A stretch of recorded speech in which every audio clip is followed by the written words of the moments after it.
வெங்கட் பிரபு அஜித்தை வச்சு மங்காத்தா படத்தை இயக்கி ரொம்ப பெரிய வெற்றியை பார்த்தாரு. அவரை தொடர்ந்து விஜயோட எப்போ இணைவீங்கன்னு நிறைய கேள்வி வெங்கட் பிரபு ரசிகர்கள் கேட்டுகிட்டே வந்தாங்க. அவங்களுக்கு பதில் கொடுக்குற வகையில் இப்போ விஜயை வச்சு அவரோட 68வது படத்தை இயக்கிட்டு வர்றாரு. படத்தோட படப்பிடிப்பு வெளிநாடுகளில் ரொம்பவே வேகமாக நடந்துட்டு வருதுங்க. இந்த நேரத்தில் தான் விஜய் 68 படத்தோட டைட்டில் அப்டேட் சீக்கிரமாகவே வர்றதா ஒரு ட்வீட் போட்டிருக்காரு தயாரிப்பாளர் அர்ச்சனா.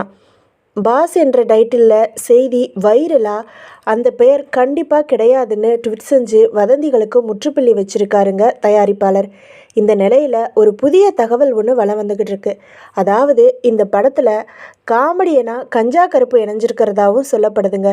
16 வருஷத்துக்கு பின்னாடி கஞ்சா கருப்பு விஜயோட சேர்ந்து இணைஞ்சு நடிக்க போகிறாராம். இதுக்கு முன்னாடி விஜயோட சிவகாசி, அழகிய தமிழன் படங்களில் அவர் நடித்தது. அதுக்கப்புறம் இந்த படத்தில் தான் திரும்பவும் ஒன்றா சேர்ந்து நடிக்க போகிறாங்க. இந்த காம்போவை பற்றி நீங்கள் என்ன நினைக்கிறீங்க அப்படிங்கிறத கமெண்ட் பாக்ஸில் கமெண்ட் பண்ணிவிடுங்க.